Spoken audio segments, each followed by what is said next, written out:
পাটোয়ারি।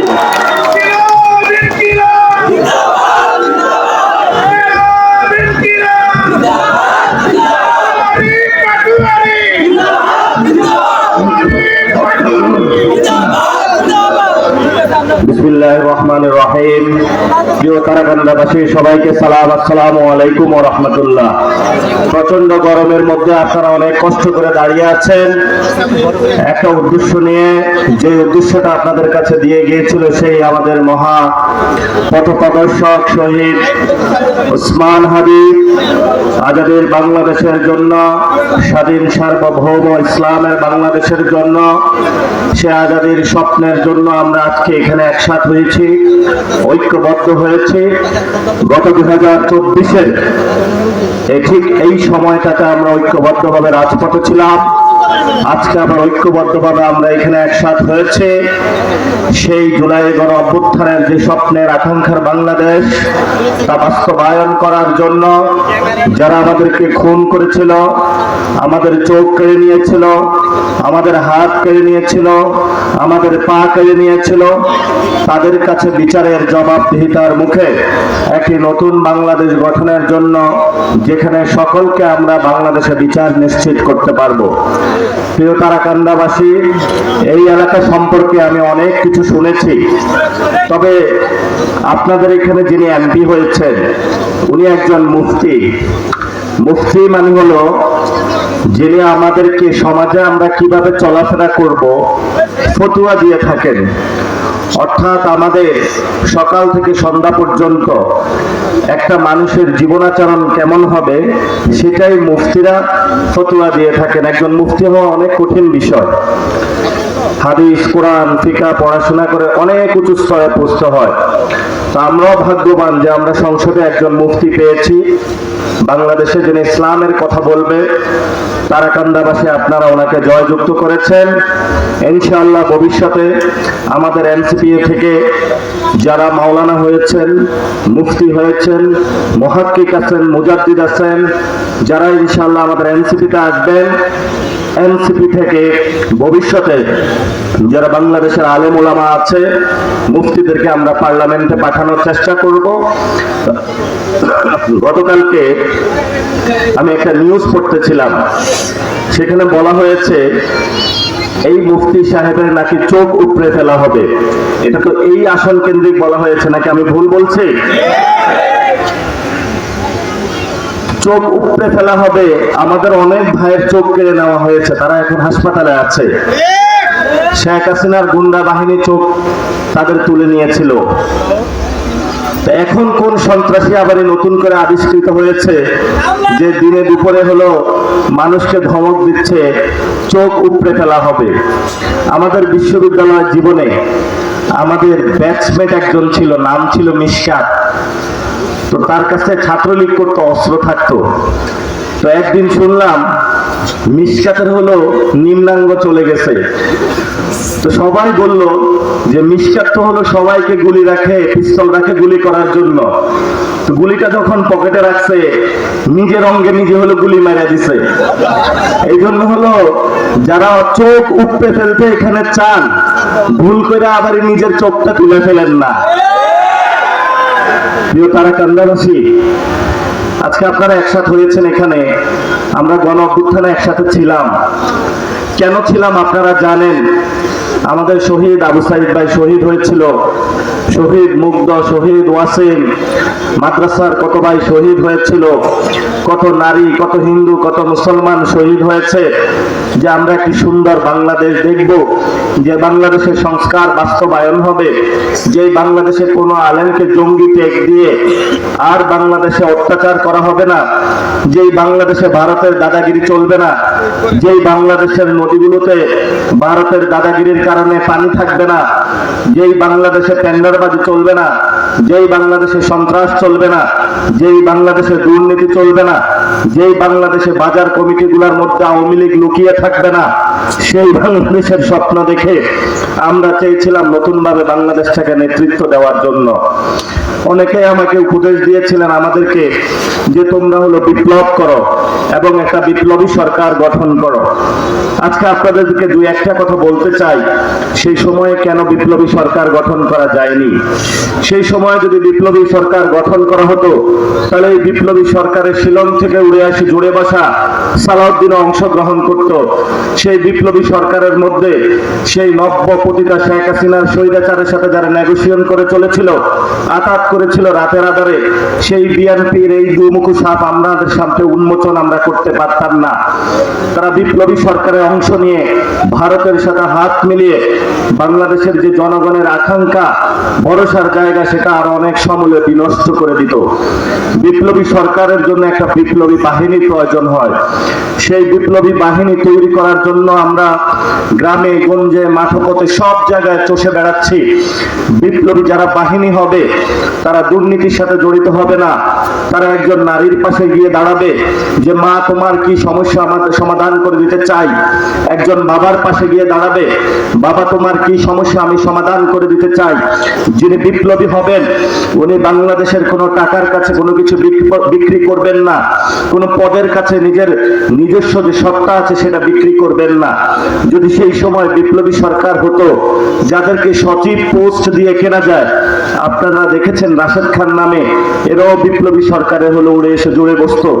এই জন্য আমরা জনগণকে দেখানোর চেষ্টা করেছি যে আসল বিপ্লবী কারা। সেই বাহিনী আমরা গঠন না করা পর্যন্ত যদি আমরা সেই সময়কালীন বিপ্লবী সরকার গঠন করতাম, ভারত থেকে এবং পশ্চিমা বিশ্ব থেকে চাপ সৃষ্টি করে বাংলাদেশের জনগণের উপরে জঙ্গি অস্থিতিশীল রাষ্ট্র বানানোর জন্য তারা এক মাসেই বাংলাদেশকে ব্যর্থ করে দেওয়ার চেষ্টা চালাতো। আমরা সেই ষড়যন্ত্র রুখে দিয়েছিলাম। সেই সময়কালীন আমরা শুনতে পেয়েছিলাম সীমান্তে নাকি ভারতীয় বাহিনী চলে এসেছিল। আমরা সেই সময় শুনতে পেয়েছিলাম যে আওয়ামী লীগের যারা পতিত আছে বিভিন্ন জায়গায় অস্ত্র রেডি করতেছিল। আমরা বলেছিলাম তোমাদের সাথে শক্ত লড়াই হবে, কিন্তু এই লড়াইয়ের আগে অপরকে সমালোচনা করার আগে আমাদের নিজস্ব জায়গায় আমাদেরকে দাঁড়াতে হবে। আপনাদের বুকে হাত দিয়ে বলতে হবে আপনি কি বিপ্লবী সরকারের জন্য প্রস্তুত কিনা, আপনি কি সৎ কিনা, আপনি কি আপনার সন্তানের হক আদায় করেন কিনা, আপনি কি আপনার স্ত্রীর হক আদায় করেন কিনা, আপনি কি আপনার বাপের হক আদায় করেন কিনা, আপনি কি আপনার প্রতিবেশীর হক আদায় করেন কিনা, আপনি কি একজন ব্যবসায়ী ভাইয়ের হক আদায় করেন কিনা। যদি আপনি সকল ক্যাটাগরিতে উত্তীর্ণ হন তখন যাই আপনি বলবেন বিপ্লবী সরকারের কথা। সেই সময়কালীন যেই পরিস্থিতি ছিল, এই পরিস্থিতির সময় আমাদের সামনে নব্য একটা বাহিনী আসলো, ডাকাত বাহিনী। আপনারা সবাই রাজপথে ছিলেন, ডাকাতদেরকে প্রতিহত করেছেন এবং সেই সময়কালীন আপনাদের একটা অস্ত্র ছিল, অস্ত্রটা ছিল দুহাত খালি হাত। যেই কথা আল্লাহ তাআলা কোরআনে বলেছিলেন লা তাকনাতু মির রাহমাতিল্লাহ, তোমরা আল্লাহর রহমত থেকে নিরাশ হয়ো না, সেই সময় আপনাদের রহমতের উপরে ভর করে আপনারা রাজপথে নেমে পড়েছিলেন। সেই সময়কালীন আপনাদের কাছে কোনো অস্ত্র ছিল না, AK-47 ছিল না, আওয়ামী লীগের পুলিশ বাহিনীর কাছে বড় বড় অস্ত্র ছিল, বিজিবি নামানো হয়েছিল, ভারত থেকে স্নাইপাররা এসেছিল, আওয়ামী লীগের যারা মেম্বার তারা ছিল, চেয়ারম্যান যারা তারা ছিল, সকল গুন্ডা বাহিনী ছিল। কিন্তু আপনারা এক আল্লাহর উপরে বিশ্বাস করে রাজপথে নেমে পড়েছিলেন। সে আল্লাহু আকবার তাকবীর ধ্বনিতে পুরো বাংলাদেশ থেকে শেখ হাসিনাকে ভারতে পলায়ন করতে বাধ্য করেছিলেন। কথা বললে অনেক কথা বলা যায়, কিন্তু সামনের আগামী দিনের লড়াইটা আমাদের কি সেটাই স্পষ্ট হতে হবে। আগামীর দিনের লড়াইটা হলো আমরা বাংলাদেশে রাজনৈতিক ক্ষেত্রে একটা স্থিতিশীলতা চাই, যাতে ভারত রাষ্ট্র বাংলাদেশে হস্তক্ষেপ করতে না পারে। এই জন্য আমরা একটা বৈষম্যহীন বাংলাদেশ প্রথমেই প্রতিষ্ঠা করতে চাই। যে বৈষম্যহীন বাংলাদেশে একজন হিন্দু তার অধিকার নিয়ে কাজ করবে, একজন আলেম তার অধিকার নিয়ে কাজ করবে, একজন শ্রমিক তার অধিকার নিয়ে কাজ করবে, একজন নারী তার অধিকার নিয়ে কাজ করবে। যখন সবার পেটে ভাত থাকবে, সবাই সুষমভাবে সুন্দরভাবে কাজ করতে পারবে, কর্মসংস্থানের জায়গা সৃষ্টি হবে, তখন আমাদের দ্বিতীয় ধাপের যে লড়াই সেটাতে আমরা যেতে পারবো। এই জন্য প্রথম ধাপের লড়াইকে শেষ না করে আপনি যখন দ্বিতীয় ধাপে চলে যাবেন, তখন এই কাজটা হয়ে যাবে। ক্লাস 1 থেকে আপনি ঠাস করে উপরে হলো মেট্রিক পাস করে ফেলছেন, আপনার কোনো ফাউন্ডেশন হয় নাই। পরবর্তীতে আপনাকে যদি মিডিয়া জিজ্ঞাসা করো যে আমি হলো A+ পেয়েছি, এটার ইংলিশ কি, তখন আপনি বলতে পারবেন না। সেই কারণে আমরা রাষ্ট্রকে আগে গঠন করতে চাই। এই গাঠনিক প্রক্রিয়া আমাদের কতগুলো কর্তব্য শেষ করা প্রয়োজন। সেই কর্তব্যের জন্য প্রথমত আমরা একটা কনসেনসাস কমিশন বানিয়েছিলাম। এই সংস্কার সভাতে সকল দল অংশগ্রহণ করেছিল। ঐক্যবদ্ধভাবে আমরা বলেছিলাম বাংলাদেশে সংস্কার বাস্তবায়ন করব। এই সংস্কার বাস্তবায়ন করার জন্য প্রথমে আমরা বিএনপির ভাইদের থেকে বাধা পাইলাম। তখন আমরা আপনাদের কাছে গিয়েছিলাম যে জনগণের কাছে যাই, জনগণ যে রায় সেটা আমরা মাথা পেতে নেব। জনগণ যদি বলে সংস্কারের প্রয়োজন নাই, তাহলে আমরা সংস্কার বাংলাদেশে প্রয়োজন দরকার নাই। জনগণ যদি বলে সংস্কার আছে, তাহলে বাংলাদেশে সংস্কার বাস্তবায়ন করতে হবে। এই ভিত্তিতে বাংলাদেশে একটা নির্বাচন হলো। নির্বাচনে আপনারা 2টা ভোট দিয়েছেন। প্রথম যে ভোট সেটা হলো জনপ্রতিনিধি নির্বাচনের। আমরা বাংলাদেশে আওয়াজ তুললাম, জনপ্রতিনিধি নির্বাচিত যিনি হবেন উনি সৎ মানুষ হতে হবে। উনি ঋণ খেলাপি হইতে পারবে না, চাঁদাবাজ হইতে পারবে না, টেন্ডারবাজ হইতে পারবে না, আওয়ামী লীগের ব্যবসায়িক কোনো গুন্ডা পান্ডা হইতে পারবে না। কিন্তু সেখানেও আমাদের সাথে বিশ্বাসঘাতকতা বললো বিএনপির ভাইয়েরা। ওনারা কতগুলা ঋণ খেলাপি, সন্ত্রাসী, চাঁদাবাজ, টেন্ডারবাজ, উচ্ছৃঙ্খল কিছু যুবককে হলো পার্লামেন্টের নমিনেশন দিল এবং টাকার জোরে, পেশি শক্তির জোরে ভারতের সাথে হাত মিলিয়ে, আওয়ামী লীগের সাথে হাত মিলিয়ে রাতের আধারে 8টা থেকে 12টা পর্যন্ত সকল ভোট ব্যাংকে, সকল কেন্দ্রেতে একসাথে ঐক্যবদ্ধভাবে পুরো বাংলাদেশে তারা অ্যাটাক করলো। অ্যাটাক করে জনগণের আপনারা যে রায়টা দিয়েছিলেন সেই রায়টা তারা ছিনিয়ে নিয়ে 212 জনের একটা সংসদ গঠন করলো। সেই সংসদে আমরা উপস্থিত হলাম এবং আমাদের মতন যারা অবাগা আছে, আমি মামুনুল হক, জনাব সাজ্জিদ আলম থেকে শুরু করে বাংলাদেশের আরো অনেক তরুণ যুবক, যাদের আমাদের জীবনে আল্লাহ ভাগ্য দেয় নাই সংসদে এইসব চাঁদাবাজ টেন্ডারবাজদের সাথে বসার জন্য, আল্লাহ আমাদেরকে হেফাজত করছে। এই হেফাজতের পরে আমরা রাজপথে ঐক্যবদ্ধভাবে নেমে পড়লাম। আমাদের দ্বিতীয় যে লড়াই সেটা হলো সংস্কারের জন্য। এই সংস্কারের জন্য আমরা যে লড়াইটা রাজপথে শুরু করলাম, প্রথমে বিএনপির ভাইরা বলল যে ইলেকশন হয়ে গিয়েছে, ভোটের জন্য আগে বলেছি যে বাংলাদেশে সংস্কার হবে। মানুষ এখন কি চায় সেটা আমাদের দরকার নাই, এখন সংস্কারের দরকার নাই, বাংলাদেশে কোনো পরিবর্তনের দরকার নাই। আমাদের যেখানে ইচ্ছা সেখানে আমরা চাঁদার হাত বসাবো, যেখানে ইচ্ছা কোনো সন্ত্রাসীকে যদি ইলেকশনে হারে তাহলে ময়মনসিংহ হলো উন্নয়ন কর্তৃপক্ষ নিয়ে তাকে বসিয়ে দিব। যদি কেউ নির্বাচনে হারে ওই সন্ত্রাসীকে আমরা মেয়র বানিয়ে দিব। যদি কেউ নির্বাচনে হারে ওই সন্ত্রাসীকে আমরা জেলা প্রশাসক বানিয়ে দিব। সারা বাংলাদেশের সকল জায়গা তারা নিজেদের এইভাবে দখল করে নিল। পরবর্তীতে আমরা চিন্তা করলাম তাহলে মসজিদ কমিটির কি অবস্থা। দেখলাম সমাজের সবচেয়ে যিনি খারাপ লোক তাকে মসজিদ কমিটি নিয়ে বসালো। সমাজের সবচেয়ে যিনি খারাপ লোক তাকে স্কুল কমিটি নিয়ে বসালো। ওই যেই ব্যক্তিটা বসালো তার সন্তান এসে বাবাকে প্রশ্ন করে যে বাবা আমি তো স্কুলে যাই, কোনো কিছু তো শিখায় না। বলে বাবা তুমি শিখবা, তুমি যদি না শিখতে পারো তোমাকে বিদেশে পাঠানোর ব্যবস্থা করতেছি। বলতেছে বাবা তোমার বেতন হলো 30,000 টাকা, তুমি ছোট একটা দোকান দাও, ঠিক আছে তুমি বিএনপির রাজনীতি করো, তুমি এত টাকা কই পাবা। বললো ওইটা তোমার বুঝার দরকার নাই, টাকা ইনকাম করার অনেক সিস্টেম আছে। ছেলে জিজ্ঞেস করে কি কি ইনকাম, রাতের বেলায় অনেক মাদক বড় বড় হলো টাকা ইনকাম করা যায়। একটা বাবা তো খারাপ হয়ে গিয়েছে, 5 বছরের বাচ্চাকেও তারা খারাপ শুরু করছে। এই প্রজন্মকে যারা এই ধরনের খারাপ রাজনীতি শিখাচ্ছে, খারাপ অর্থনীতি শিখাচ্ছে, আমরা তাদের উদ্দেশ্যে বললাম যে বাংলাদেশে সংস্কার বাস্তবায়ন করতে হবে। আমরা চিন্তা করলাম যে বাংলাদেশে যিনি ভারতের বিরুদ্ধে দাঁড়িয়েছিলেন, জিয়াউর রহমানের সন্তান, যিনি বাংলাদেশের স্বাধীনতার সময় যুদ্ধ করেছিলেন, ওনারই বেগম যিনি ছিলেন, উনি একটা কথা বলেছিলেন যে ওদের হাতে গোলামের জিঞ্জির, আমাদের হাতে স্বাধীনতার পতাকা। যেহেতু স্বামী স্ত্রী দুজনে বাংলাদেশের পক্ষের লোক, ভারত বিরোধিতার লোক, তা আমরা চিন্তা করলাম উনার যে সন্তান উনিও বাংলাদেশের পক্ষে হবে। উনি বাংলাদেশের মানুষের কাছে কমিটমেন্ট দিয়েছে যে আমরা সংস্কার বাস্তবায়ন করব। 70% মানুষ ভোট দিয়েছে।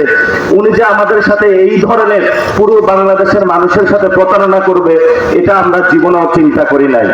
আমরা চিন্তা করেছিলাম বাংলাদেশের মানুষ পাইবে হীরার টুকরা, বাংলাদেশের মানুষ পাইল কি গোলা আলু। যে গোলা আলু একবার ভারতের সাথে মিলা যায়, একবার চায়নার সাথে মিলা যায়, একবার হলো চুপ্পুর মতন যারা আমাদেরকে খুন করেছিল তাদের সাথে মিলা যায়, একবার আওয়ামী লীগের সাথে মিলা যায়। আমরা এই গোলা আলুর প্রতি আবেদন রাখতে চাই, প্রিয় গোলা আলু ভাই,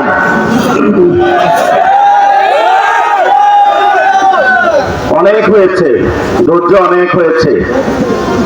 আমাদের প্রথম লড়াই আমাদের ছিল বাংলাদেশ থেকে ফেসিবাদী যে শাসন, তা আমরা উৎখাত করব। দ্বিতীয় লড়াই ছিল এই ফেসিবাদী যে শাসনতন্ত্র রয়েছে সেই শাসন প্রক্রিয়াকে সংস্কার করে আবু সাইদের নতুন বাংলাদেশ আমরা তৈরি করব। শহীদ মুগ্ধর যে নতুন বাংলাদেশ, সেই বাংলাদেশ আমরা তৈরি করব। সেই বাংলাদেশে যদি কোনো পথের কাটা কোনো গোলালু হয়ে দাঁড়ায়, আমরা তোমাকে 1 মিনিটের জন্য পরোয়া করব না। আমাদেরকে অনেকভাবে বুঝায়, আসো একটা সেক্রেটারি পোস্ট দেই। তো বললাম সেক্রেটারি পোস্টের কাজ কি? তারপরে বলল প্রতিমন্ত্রী বানানো হবে। প্রতিমন্ত্রীর কাজ কি? বলল প্রতিমন্ত্রীর কাজ হলো প্রত্যেকদিন বাংলাদেশের মানুষের প্রতি গাদ্দারি করতে হবে। সকালবেলায় উঠা বাংলাদেশের মানুষকে গালি দিতে হবে, বিকাল বেলায় বাংলাদেশের মানুষকে গালি দিতে হবে, এবং যে গণ অভ্যুত্থান সেই গণ অভ্যুত্থানের বিরুদ্ধে বলতে হবে। আমরা বললাম ওইটা আমাদের জন্য না, ওটা জুনায়েদ সাকির জন্য। বাংলাদেশে এই ধরনের উৎকৃষ্ট বামদের আর কোনো সুযোগ নাই। তুমি যদি সোশ্যাল ডেমোক্রেসি করো, বামপন্থা করো, সেই বামপন্থায় তুমি বাংলাদেশের ঘরে ঘরে যাও। তোমার এখানে যদি কার্লস, এঙ্গেলস, লেনিনের রাজনীতি করতে চাও, তাহলে তারা কিভাবে জনগণের কাছে গিয়েছে? তারা এই ধরনের কোন এস্টাবলিশমেন্টে প্রতিমন্ত্রীর লোভে মানুষের সাথে কখনো গাদ্দারি করে নাই। এই জন্য আমরা যারা টকশোতে উপস্থিত হয়, সিনিয়র সাংবাদিক, আরো যে তাদের কত উপাধি, এই ধরনের উপাধি বাসদের উদ্দেশ্যে আমরা বলবো যে তারেক রহমানের বগল চিপায় অনেকদিন থাইকা আপনাদের রক্ষা আপনারা করতে পারবেন না। এখানে অনেক ডিসি ছিল, এখানে অনেক এমপি ছিল। জনতা যখন পার্লামেন্টের দিকে গিয়েছে, কেউ হলো ভারতে পালিয়েছে, কেউ হলো গাছতলায় আশ্রয় নিয়েছে, কেউ হলো ক্যান্টনমেন্টে আশ্রয় নিয়েছে, তখন ওবায়দুল কাদের বলেছিল আওয়ামী লীগ যদি ক্ষমতা থেকে চলে যায়, আওয়ামী লীগের নাকি 5 লক্ষ লোক মারা যাবে। আমরা বললাম আমরা কোনো গণহত্যায় বিশ্বাসী নয়। আমাদের 1400 ভাইকে হারিয়েছি, আমরা হলাম বিচারে বিশ্বাসী। আমরা বিচারালয়ে ছুটে গেলাম। সেই বিচারালয়ে সংস্কারের জন্য বিচার বিভাগের আলাদা একটা সেক্রেটারিয়েট কমিটি গঠন করলো।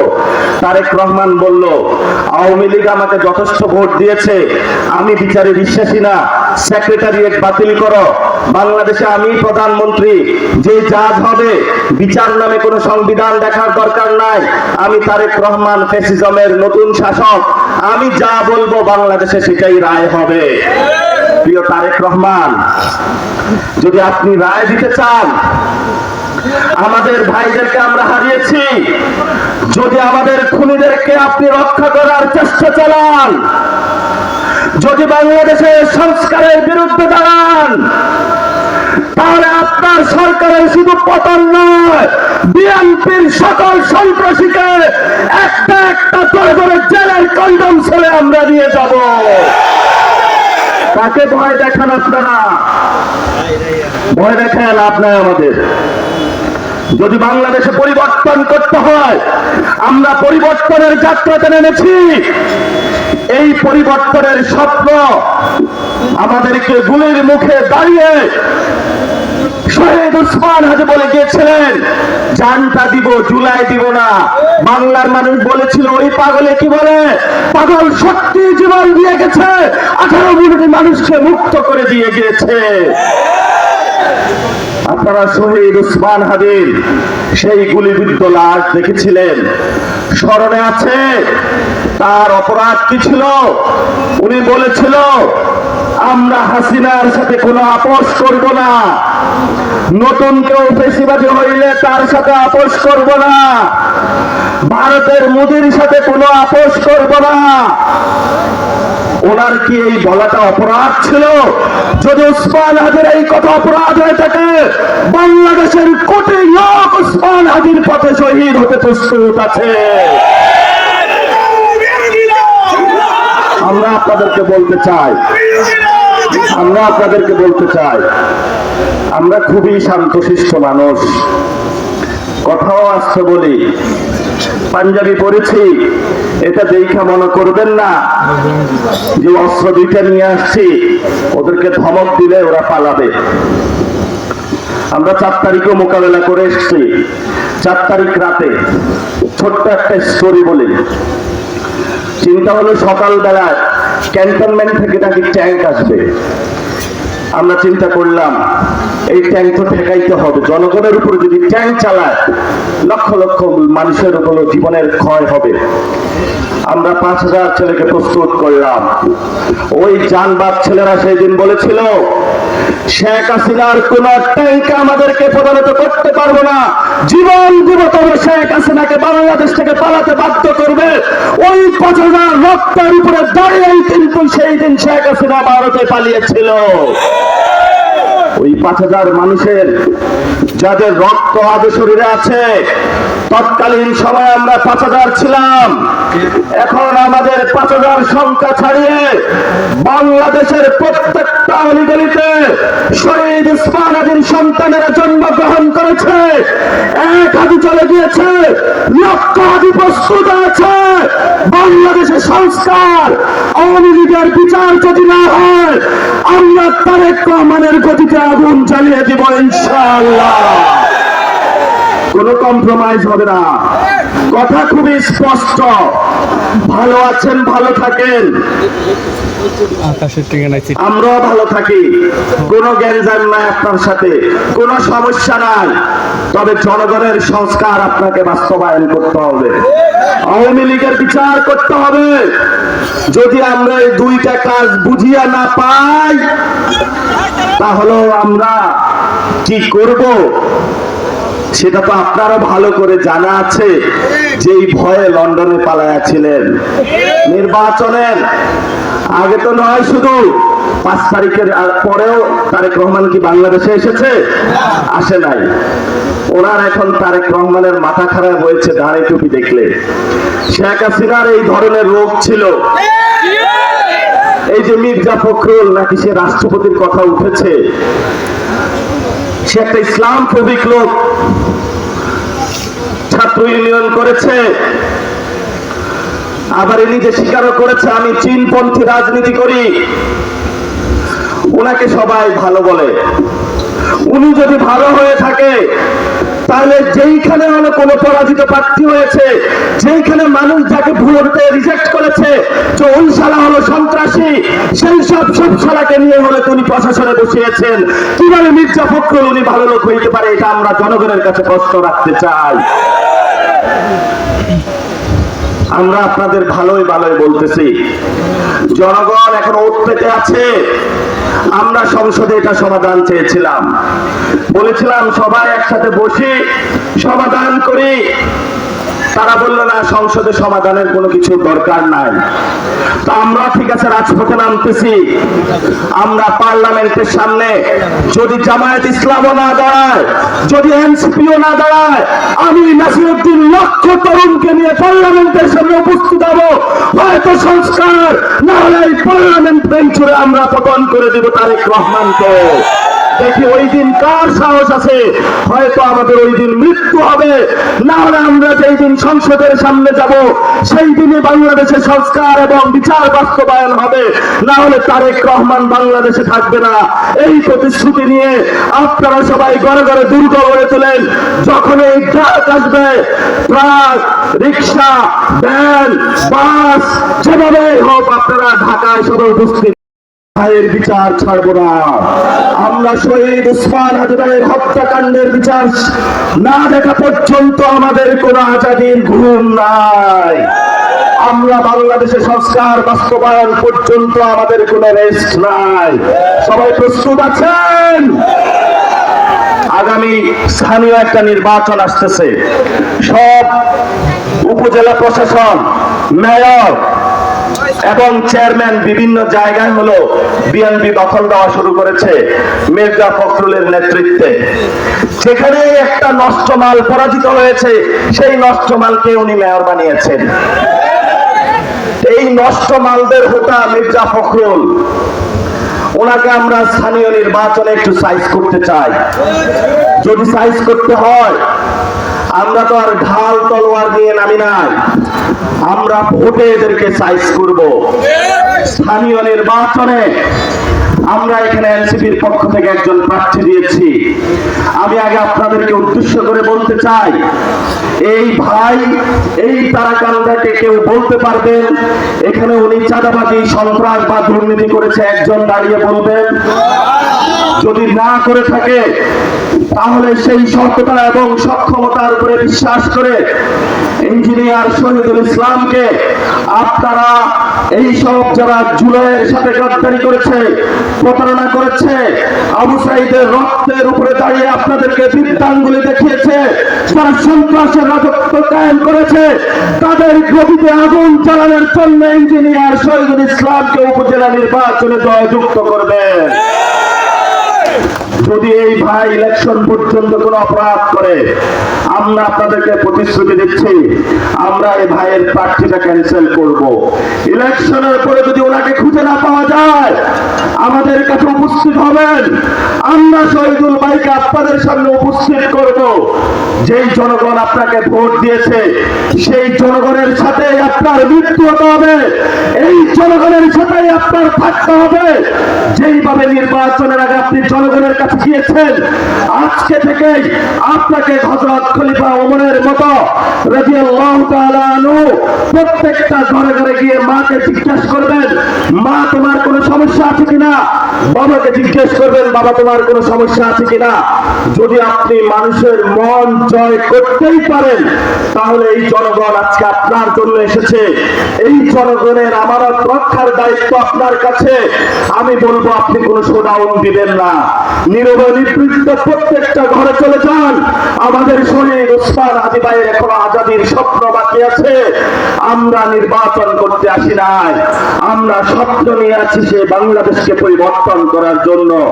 এই স্বপ্ন সারথি অনেক কমিটমেন্টের জায়গায় আশা ভরসা করে আলেম ওলামা নারীদের বিশ্বাসের জায়গায় আজকে আপনার কাছে একটা এখানে দায়িত্ব তুলে গিয়ে গেলাম। আশা করি যে আপনি সুন্দর করে দায়িত্বটা পালন করবেন। জনগণ আপনাকে নির্বাচনে বিপুল ভোটে জয়যুক্ত করবে ইনশাআল্লাহ। আপনি শহীদ ওসমান হাদি, শহীদ মুগ্ধ, ওয়াসিম যারা রয়েছে প্রত্যেকে রক্তর কসম করে জনগণের পক্ষে আজ থেকেই নেমে পড়বেন। আল্লাহ ভাইয়ের জন্য দোয়া রইল, আপনারাও দোয়া করবেন এবং এখানে যিনি এমপি সাহেব রয়েছেন ওনার জন্য দোয়া করবেন, ওনার পাশে আপনারা থাকবেন। যদি এখানে ওনার চোখ তোলা হয়, তাহলে বাংলাদেশে এই নেত্রকোনা থেকে শুরু করে জামালপুর, ময়মনসিংহের যতগুলা জেলা আছে, এখান থেকে আপনারা বিজয় যাত্রা শুরু করবেন তারেক রহমানের পতনের জন্য। মুফতি সাহেব আপনি একা না, আপনার সাথে হাজারো জনতা আছে, ওদেরকে ভয় পাবার দরকার নাই। আগামীর বাংলাদেশ আজাদের বাংলাদেশ, আগামীর বাংলাদেশ শহীদদের বাংলাদেশ। যখন রাজনীতি করতে এসেছি, শহীদ হলে আরো ভালো, গাজী হলো মরে যাব, ভয় নাই আমাদের। সবাই দোয়া রাখবেন। সবাইকে আসসালাম।